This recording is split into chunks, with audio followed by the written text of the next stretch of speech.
A malfunction at University Hospital's fertility clinic caused the refrigerator that was storing those vials to stop working. Potentially devastating news that has all eyes on university hospitals. And that is where we find News 5's Tara Molina. Go ahead and tell us, Tara, what the hospital is saying to us tonight. Well, Frank, they're not saying anything right now. University Hospitals is refusing interviews. And that we asked them days ago, before they sent that release about this malfunction, they wouldn't even say that it happened. Now there are hundreds of families at home tonight, hoping for the best when it comes to having a family. University Hospital's media relations team releasing a statement last night, days after we first heard about the malfunction and started requesting information, confirming they're investigating the cause of the liquid nitrogen storage facility's malfunction, unknown whether it was human error or a mechanical failure, bringing in what they called, quote, independent experts. They say they do not know the viability of the 2,000 eggs and embryos and would not confirm that some planned for procedures were already deemed not viable. University Hospital's response to my interview requests for more information, they directed me to a video their public relations team posted to their Facebook page of Rainbow Babies and Children's Hospital's president issuing an apology. We are so very sorry this happened. The hospital did confirm that nothing has been discarded, but in order to determine if the eggs and embryos are viable, they have to be fully thawed. And once thawed, they can't be refrozen. Now, some of the eggs and embryos impacted by this have been stored within UH since the late 1980s. Guys, we're continuing to gather the very latest on this, and we'll continue to update you here on News 5. Reporting live in Beechwood, I'm Tara Molina, News 5. And we are learning what happened at UH, maybe the first time a malfunction like this has ever occurred in the country. A spokesperson for the American Society for Reproductive Medicine tells us, quote, "We are not aware of any other incident like this," end quote. Now, across the U.S., infertility is a problem for 1 in 8 couples. Medical experts say women going through it suffer the same level of anxiety and depression as those going through cancer. On top of that, freezing your eggs or going through in vitro fertilization is very expensive. Just one round of IVF can cost up to $15,000. Most women need many more than that to become pregnant, if they ever do. The pain and loss these once hopeful future parents are feeling is something most of us simply cannot imagine, but some have been brave enough to tell their stories. News 5's Tracy Carla spoke with one of them today, a woman who now has no hope of having her own biological child. Tracy? Rob, after battling cancer twice, the couple still held out hope that someday they would be able to have their own biological child. Kate Plants always wanted to be a mother. She got married in 2014. The couple was excited about growing their family, but a year later, Kate was diagnosed with ovarian cancer. She rushed through fertility treatments in hopes of having her own biological children someday. 5 embryos were stored at the fertility clinic at University Hospital. So even when she got the devastating news last year that she had uterine cancer, she was still hopeful. The most effective way to stop the cancer and save my life was to take my uterus. So we were comforted by the fact that we have those embryos. We can get a gestational carrier. I don't have to carry it myself. Kate told me she and her husband got the news last week that their embryos were among those in a storage bank that malfunctioned. Now the couple will never be able to have their own biological children. The nursery in this house is ready for a child, and they are now looking at becoming foster parents or adopting a child. Even if they sent flowers and a I'm sorry note, that still wouldn't have done it for me, because it's essentially like 5 of our potentially future children. We call them our time-traveling babies. And they're just like, oops, sorry, we screwed up. Their last desperate hope to have children was to turn to science. Hundreds of couples now know for sure those hopes are gone. University Hospitals releasing a second letter to patients today, revealing not only are all of the eggs and embryos affected by a refrigerator failure destroyed, but there were twice as many embryos lost than first thought. The letter explained this devastation happened because of human error. Somebody turned off the alarm that would have notified staff when the temperature in that storage tank started to rise. and 4,000, not 2,000, eggs and embryos were destroyed. That's 950 patients devastated tonight. We're going to get into that letter and talk about how patients are reacting to it in our team coverage. We start with 5 on Your Side investigator Sarah Buttison. Sarah, you just sat down with the man in charge. What did he have to say about all of this? He didn't have as many answers as we had hoped for, Rob. Dr. James Liu is in charge of the obstetrics and gynecology department at UH, which includes the Beechwood Fertility Center, where the massive malfunction occurred. During our brief interview today, he evaded most of our questions, but he did reveal some new information about how a single malfunction caused so many patients to have their dreams of having a child destroyed. On March 3rd, the temperature rose too high inside a storage tank filled with 4,000 eggs and embryos. Today, UH said the alarm that should have alerted staff was turned off. Whose job is it to make sure those alarms work? The alarms are unfortunately not checked in this case prior to this event happening over the weekend, so I am not certain when this alarm system was tested last. Even though Dr. James Liu is in charge of the department that oversees the fertility center, he also didn't know how often the alarms have gone off in the past, but did tell us, unlike some fertility centers, UH put every egg and embryo from its patients into a single storage tank, the one that malfunctioned. Do you regret that? Obviously, in hindsight, we do, and we feel that in the future we've gone back to the lower technology tanks where we would split essentially specimens between tanks for a given individual, if that is possible, obviously. Why weren't you already doing that? This is an event that we did not anticipate. We wanted to find out how the failure will impact the fertility center's future. But watch as we're cut off by media relations strategist Mike Ferrari. Why would any fertility patient want to come here? Because we take good care of our patients as best we can on a case-by-case basis. How can you say that? We're good. We got the essence of time here. We then tried to find out who is ultimately responsible for the failure, but we're told our time was up. Who do you blame? I don't think we can blame anyone at this point in time until the investigation is conducted. Are you to blame? Doc, we're done. Do you want to see more of our interview with Dr. Liu? Go to our News 5 app. We've put our complete conversation online. I'm 5 on Your Side investigator Sarah Buttison. We have breaking news tonight at 6 on the trust that was broken by university hospitals when 4,000 eggs and embryos were destroyed. News 5 just learned while that crisis was unfolding, the hospital CEO left town. 5 on Your Side investigator Jonathan Walsh in the newsroom right now. Jonathan, university hospitals just confirmed this for you. Yeah, in a statement, this one right here to News 5 just this afternoon, University Hospitals confirms that CEO Tom Zenti left town for what the hospital called a business trip during the initial days of that problem. Here's exactly what they confirmed to News 5. Quote, Mr. Zenti was in town that day and immediately began to take action on the 3 points outlined in his prior communication. Protect the embryos, support our patients, and complete a thorough root cause analysis. Furthermore, it states he left Cleveland for business several days later for a board meeting of Western Reserve Assurance Company, a UH entity. It goes on to say even while he was out of town, he stayed in close contact with the team he assembled at UH. It was just earlier this week that you might remember Zenti first appeared publicly giving an apology for the 4,000 lost embryos at UH's Ahuja Fertility Clinic. We do know that company, the Western Reserve Assurance Company, is an insurance company owned by University Hospitals and located in the Cayman Islands.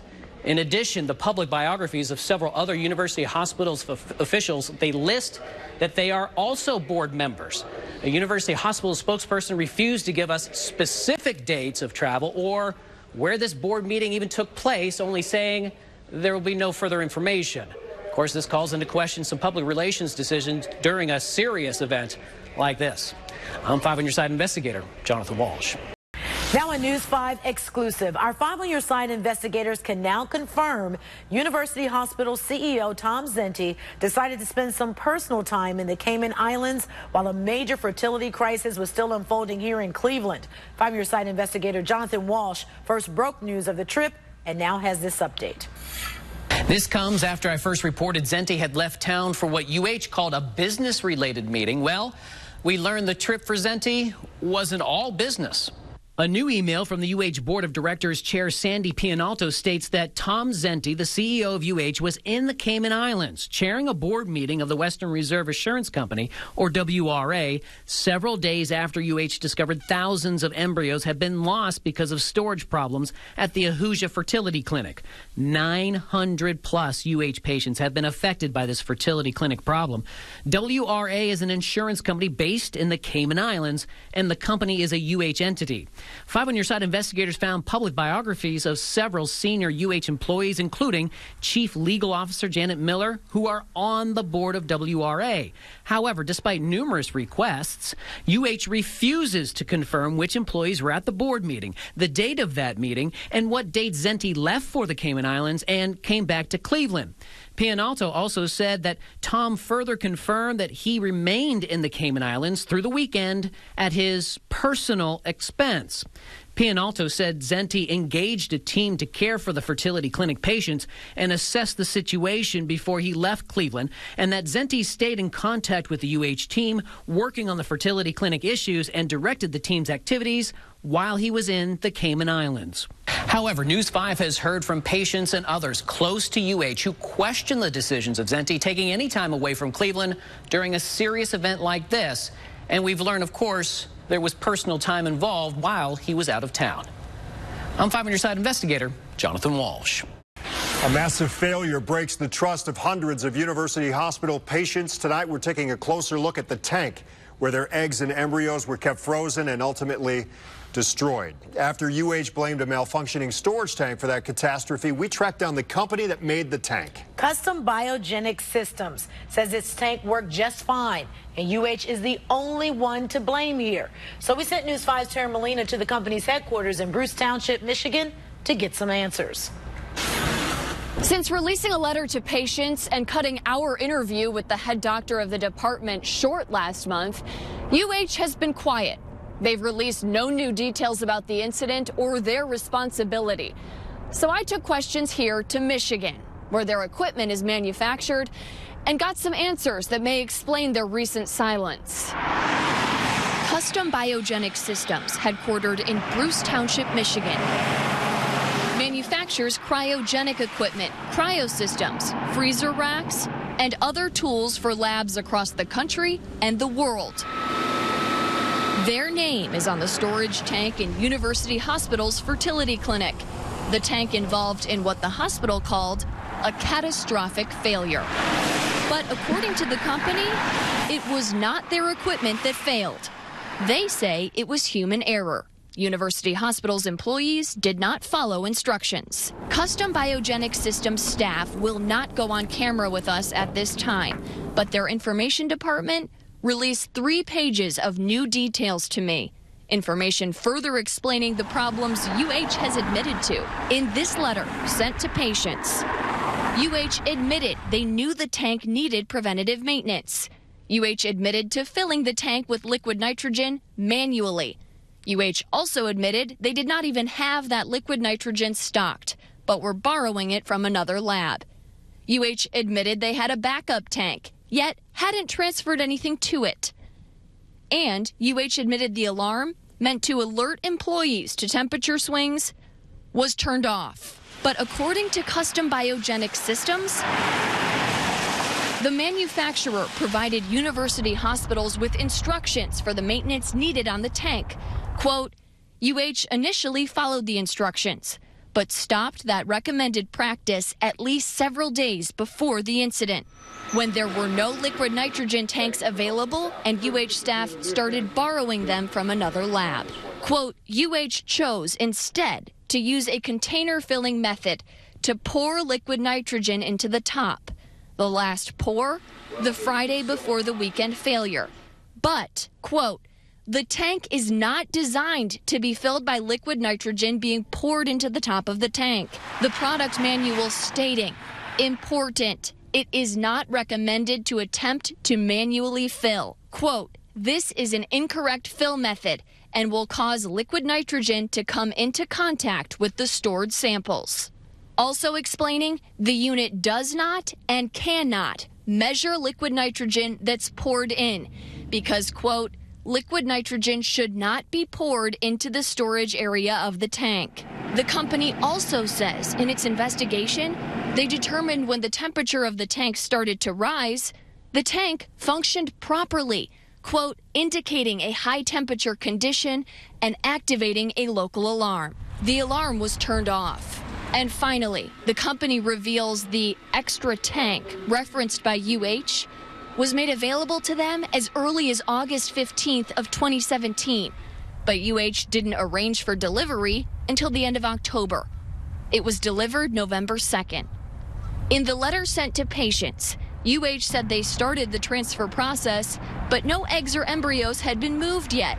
They explained, quote, this process takes several weeks.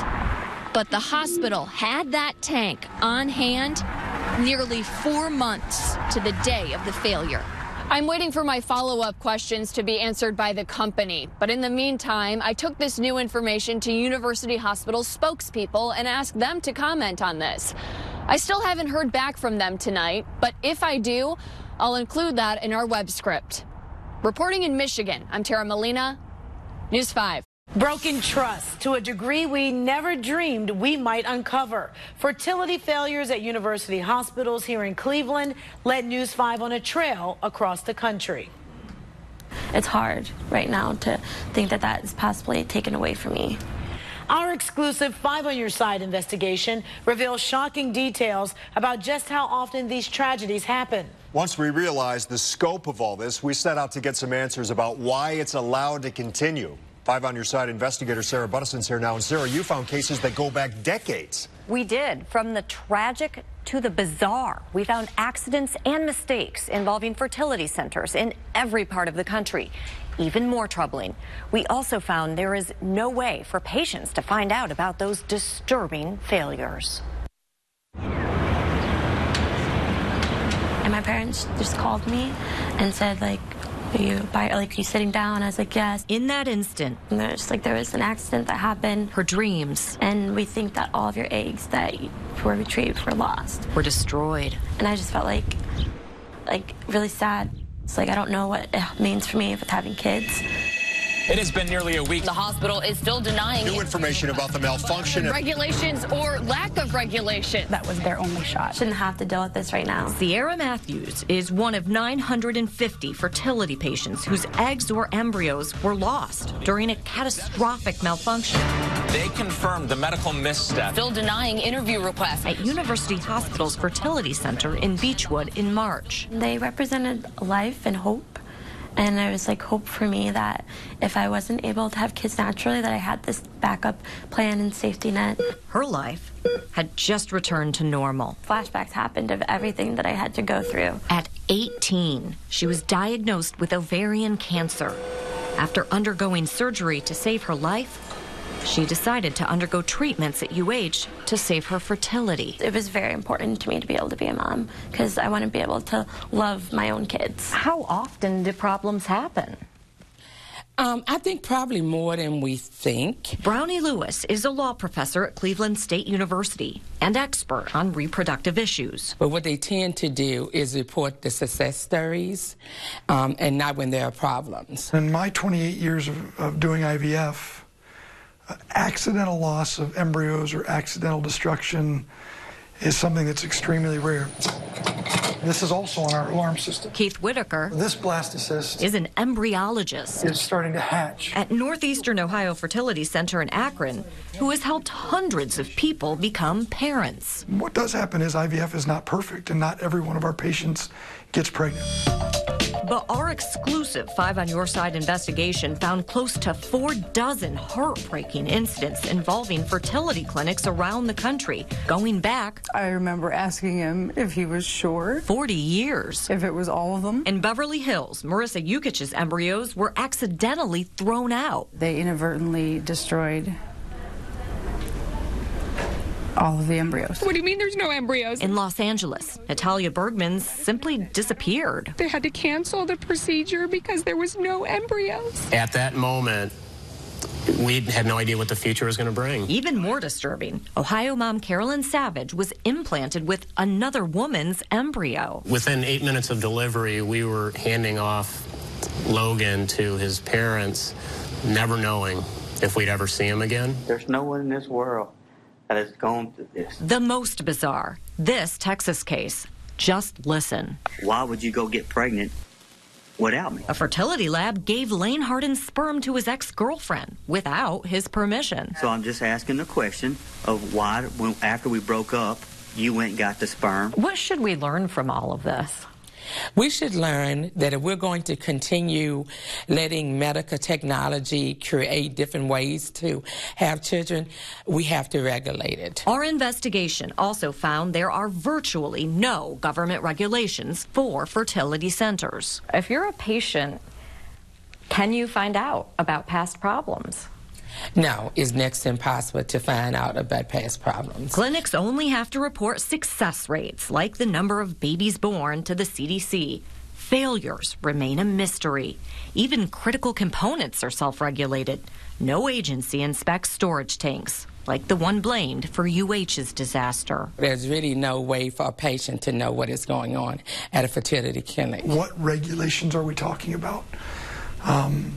Because we already have very strict standards. See the shiny liquid? Whitaker took us. If you put something in it, inside his lab. You hear it boiling off? Embryos are stored in these 2 tanks, resembling milk bottles. We measure the tanks daily. Replenished with liquid nitrogen weekly to keep them frozen. Whenever the tanks have been refilled each week, it's logged in. And 1 minute after he opened the lid, an alarm blasted a warning. It is not okay. I wouldn't do anything different or act any differently if there was a law that governed what I do for a living. Even if they say that they are rare, it's still something that is so horrible that happens. It shouldn't even happen at all. Unlike many patients, Sierra's not sure she can undergo more fertility treatments. I love kids, so it means a lot to me to be able to have kids. After her bout with cancer, I want to still be able to have kids in the future. Her health is still at risk. It's hard